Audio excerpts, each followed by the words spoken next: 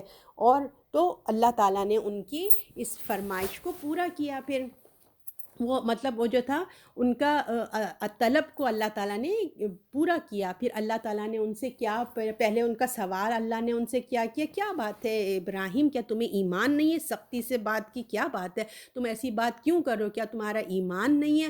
تو انہوں نے کہا نہیں، اللہ رب العزت دل کی گہرائی سے ایمان ہے۔ انہوں نے کہا کیا بات ہے، ایمان نہیں ہے؟ نہیں، انہوں نے کہا لیکن تسکین ہو جائے میرے دل کو۔ انہوں نے کہا نہیں اللہ، میری دل کی گہرائی سے میں مانتا ہوں، دل کی خواہش ہے کہ بس میں مطمئن ہو جاؤں۔ اپنا سچا جذبہ انہوں نے اللہ کو بتایا کہ ہدایت کے طلب کیوں ہے ان کو کیونکہ دیکھیے پیغمبری میں نے آپ کو بتایا نا ان کو دینا تھا، اور ان کے آگے جب یہ اللہ نے ان کو یہ غیر معمولی معجزہ دکھایا تو اس کے وہ گواہ بنے ہے نا، وہ ان کی جب ایمان اتنا مضبوط ہوا تو پھر وہ آگے لوگوں کے اوپر گواہ بنے۔ وہ جب اپنے کانفیڈنس کو لے کے لوگوں تک آئے اور انہوں نے بتایا کہ آخرت آئے گی اور ہمیں مر کے زندہ ہونا ہے، اتنے کانفیڈنس سے بات کریں گے تو سامنے والے کے دل پہ اترے گی نا۔ اگر بات کرنے والا ہی ڈاماڈول ہو، شک و شبہ میں مبتلا ہو تو دوسرے سامنے والا کے دل پہ کیا اثر کرے گا؟ تو یہ یقین کے لیے اللہ انبیاء کو یہ معجزے دکھاتے ہیں تاکہ وہ اپنی امت کو جا کے بتا سکے۔ تو یہ مشاہدہ کیا تو پھر ہمارے سامنے والے وہ ہمارے لیے آئے اور انہوں نے ہم کو گواہی دی، دل کے پورے اطمینان کے ساتھ عظیم گواہی کے لیے وہ کھڑے ہو گئے اور ان کے آگے لوگوں کو بتایا، اور پھر موت کے بعد کی زندگی بھی بتایا۔ ہم کو اس میں جھلک پتہ چلتی ہے کہ دیکھیں کس طریقے سے جو ہے اللہ تعالیٰ مرنے سڑنے گڑنے کے بعد اللہ زندہ کرتے ہیں۔ تو اللہ تعالیٰ نے ان سے کیا، آج بھی تم سچے طالب بن جاؤ۔ ہمارے لیے بھی ہے اس میں تو یہ تو بات انبیاء کی تھی نا، آج آپ کے میرے لیے بھی کہ اگر آج میں اور آپ بھی سچے طالب ہو جائیں گے نا، ہدایت لینا چاہیں گے، تو آج ہم بھی چاہیں گے تو ہمارے دلوں کی اطمینان کے لیے بھی ہمارے حساب سے، ہمارے ایمان کے حساب سے اللہ آج بھی ہم کو ہمارے لیے انتظام کریں گے، اور ہوتا ہی ہے۔ تو ہمارے حساب سے، ہمارے نبیوں کے حساب سے اللہ تعالیٰ نبیوں کی باتیں وہ کرتے تھے، تو اللہ تعالیٰ جو ہیں وہ اطمینان دلاتے ہیں ہر انسان کو جو لینا چاہتا ہے۔ بات ساری یہاں یہ سمجھایا جا رہا ہے کہ جو اندھیروں سے نکل کے روشنی پہ آنا چاہتا ہے، اللہ اس کی خواہشوں کو احترام کرتے ہیں، دیکھتے ہیں۔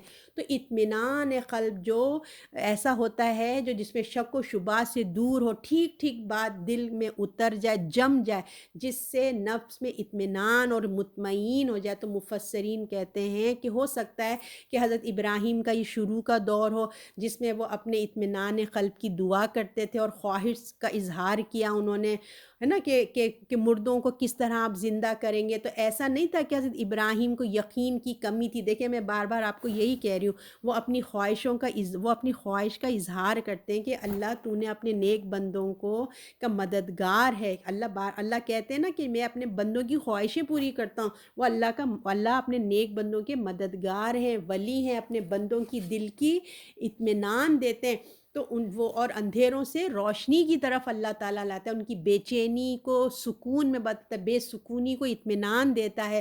تو اللہ تعالیٰ نے ان کو سلوشن بتایا کہ آپ 4 پرندے لے لیں اور 4 پرندوں کو 4 ڈائریکشنز میں رکھ دیں، یعنی کہ ایسٹ ویسٹ نارتھ ویسٹ سب اس طریقے سے، ساؤتھ ویسٹ نا۔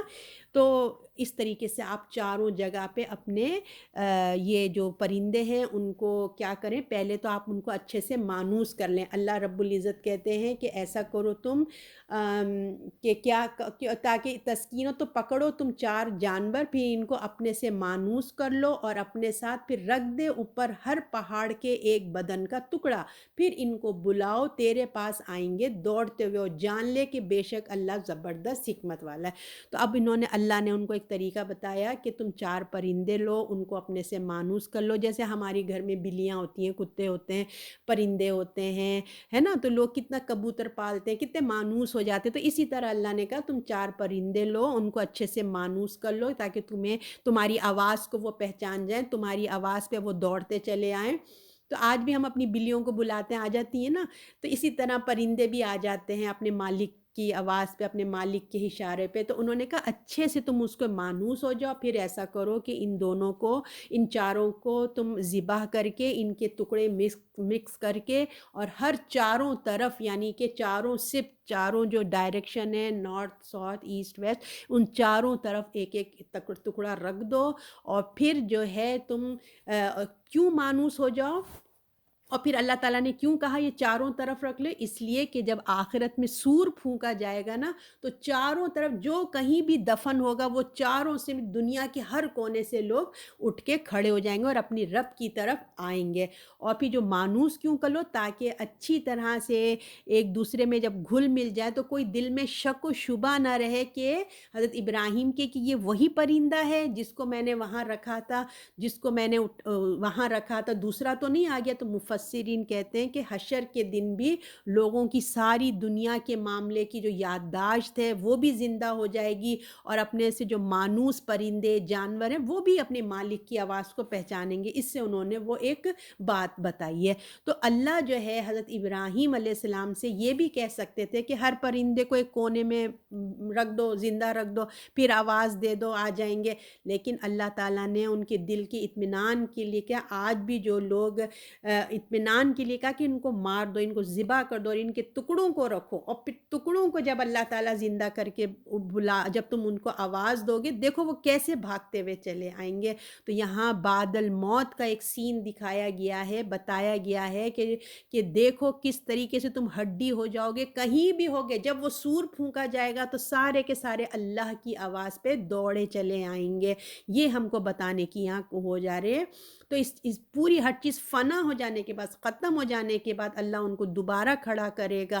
اللہ تعالیٰ حضرت ابراہیم کو لوگوں کا امام بنایا، ان کی تربیت اور اطمینان قلب کے لیے، ان کی شرح صدر، ان کا جو ہے دل کھل جائے، اس کے لیے اللہ تعالیٰ نے سارے انتظامات کیے تھے۔ دیکھیں کوئی امیجنیشن سے کام نہیں کیا کہ تم سوچ لو، تم اپنے ذہن سے ہی کام کر لو، کوئی خواب دکھا دیا، نہیں، سامنے پریکٹیکل کر کے دکھایا، آبزرویشن کروایا، ان کو دکھایا کہ دیکھو، تاکہ لوگوں میں پورا یقین سے بات کرنا ہو، پھر سامنے والے پر اثر بھی ہوتا ہے جب اپنی ذمہ داری انسان پوری طرح ادا کر سکتا ہے آرام سے نا، اور جو ہے اس حساب سے مشاہدہ ہوتے، تاکہ دیکھیں یقین میں پکی پختگی آ جاتی ہے۔ پریکٹیکل چیز جب ہم دیکھتے ہیں نا، آپ اپنے سے بھی دیکھتے ہوں گے کہ جب ہم پڑھتے ہیں کتابوں میں، اور جب خود اپنے ہاتھوں سے ہم نے ایک ریسیپی پڑھی، روٹی یوں بنانا ہے، اور جب ہمیں بس ایک پڑھ لی، ہمیں ایک آئیڈیا آ گیا، ہمیں علم آ گیا، لیکن جب آپ اپنے ہاتھوں سے سامنے پریکٹیکل روٹی کو پکاتے ہوئے دیکھتے ہیں، اس وقت آپ کا تجربہ کچھ اور ہوتا ہے۔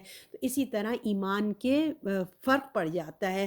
الفاظ اس کے جو نبی یا جو مبلغ ہوتے ہیں، جب وہ بات کو آگے کنونس کر رہے ہوتے ہیں، تو ان کے الفاظ، ان کا انداز، ان کے چہرے کے تاثرات، ان کی آواز کا جو تاثر، ان کی باڈی لینگویج، ہر چیز بہت امپورٹنٹ رکھتی ہے۔ تو یقیناً پھر نبیوں کی کتنی بات امپورٹنٹ رکھتی ہے، آپ کو پتہ ہے کہ پوری انسانیت، پوری نسلوں تک وہ بات جانی ہوتی ہے۔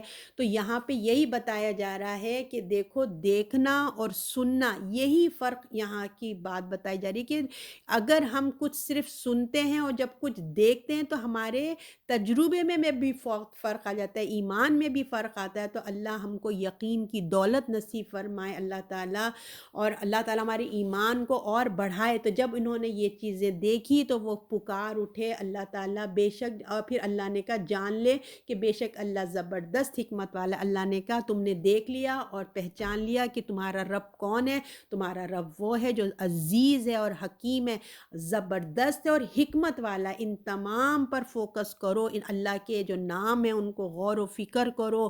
جب کیا ہوگا، جب تم اللہ کے ناموں پہ غور و فکر کرو گے، اس کی صفات پہ غور کرو گے، تو تمہارے ایمان میں اضافہ ہوگا، تمہیں اللہ کی پہچان آئے گی، اور ہمارے اندر یقین مضبوط ہوگا۔ اللہ لوگوں کو دوبارہ ضرور اٹھائے گا، اور وہ ہر چیز پہ قادر ہے، وہ سب کچھ کر سکتا ہے۔ تو دیکھیں، ہم بھی پھر اللہ سے دعا کرتے ہیں کہ اللہ ہماری یقین کی دولت نصیب فرمائے۔ آپ صلی اللہ علیہ وسلم نے فرمایا ہے، جس کو یقین اور عافیت نصیب ہو گئی، اس سے بڑھ کر کوئی نعمت نہیں ہے، لہٰذا اللہ سے دعا کیا کرو کہ اللہ ہمیں یقین عطا فرمائے اور عافیت کی زندگی عطا فرمائے۔ کیونکہ جب یقین انسان کے اندر ہوتا ہے نا، جب یقین پورا ہوتا ہے تو ایمان، اس میں شک و شبہ ڈامر ڈول نہیں ہوتا، اور یہ دنیا کی بہت بڑی نعمت ہے۔ کیونکہ دیکھیے، جب یقین دل میں آتا ہے تو پھر انسان میں عمل میں اس کو دیر نہیں ہوتی۔ آج ہم کیوں عمل میں دیری ہیں، کیوں ہمارے عمل میں کوتاہی ہے؟ اس لیے کہ ہمیں وہ یقین نہیں ہے۔ آپ دیکھیں، آگ جلاتی ہے، یہ آپ کا یقین ہے نا، اس لیے آپ ہاتھ نہیں ڈالتے، آپ کسی سانپ بچھو کے سامنے نہیں جاتے، اس لیے کہ آپ کو پتہ ہے کہ وہ آپ کو کاٹتا ہے، آپ کو یقین ہے۔ تو یہ یقین کی جو کیفیت ہوتی ہے، آپ کو دور رکھتی ہے گناہوں سے۔ تو اللہ سے یقین اللہ سے مانگیں کہ اللہ ہمیں یقین عطا فرمائے۔ یقین بہت بڑی دولت ہے، اس سے انسان کیا ہے گناہوں سے دور رہتا ہے، اور پھر اس کو کوئی عمل کرنے کے لیے، اللہ کے احکام پہ عمل کرنے کے لیے دیر نہیں لگتی۔ ہم کتنے ڈامڈول رہتے ہیں، ہمارا ایمان ہی کمپلیٹ نہیں ہو پاتا، اتنا ویک ہوتا ہے، ہمیں ایک تو یقین کی کمی، ایمان کی کمی ہے، اس لیے ہم کو کوئی اللہ کے احکام پہ چلنے میں دیر ہو جاتی ہے۔ تو یقین، اللہ کے رسول نے کہا یقین اور عافیت کی دعا مانگا کرو۔ اور ہم بھی آپ اور میں بھی جو ہے نا اللہ کی کائنات کو ہم روز دیکھتے ہیں، ہے نا، کھڑکی سے دیکھیں، گاڑی میں ٹریول کر رہے ہیں، باہر جائیں، دیکھتے ہی رہتے ہیں۔ ہمیں بھی اللہ سے باتیں کرنا سیکھیے، اللہ سے باتیں کیا کریں، یا اللہ یہ آسمان، یہ بادل، یہ سورج، یہ چاند، یہ ستارے سب آپ ہی نے بنایا ہے۔ اللہ ہمیں یقین ہے، مگر ہمیں بس یقین کامل عطا فرما دیں۔ یا اللہ مجھے پورا یقین ہو جائے، یا اللہ یہ میرے اندر یقین پیدا کر دے کہ واقعی تو ہی ہے، جس طرح چاہتا ہے وہ کرتا ہے۔ جب یہ یقین ہمارے اندر آ جائے گا تو ہمیں اللہ کی پہچان ہوگی، جب ہمیں اللہ کی پہچان ہوگی تو ہمیں اللہ سے محبت آئے گی، جب ہمیں اللہ سے محبت آئے گی تو ہمیں اللہ کی عبادت میں مزہ آئے گا، اللہ کے احکاموں پہ چلنے کے لیے ہماری آسانی ہو جائے گی۔ آج ہمیں مشکل لگتا ہے کہ ہم اللہ کے احکام پہ کیسے چلیں، مگر اس وقت ہمیں اللہ کے احکام سے محبت ہو جائے گی۔ کیوں؟ اس لیے کہ ہمیں اپنے اللہ پہ یقین آ گیا، اللہ کی محبت ہمیں نصیب ہو گئی۔ اللہ آپ کو اور مجھے بھی یقین اور عافیت کی نعمت عطا فرمائے۔ صدق اللہ العظیم۔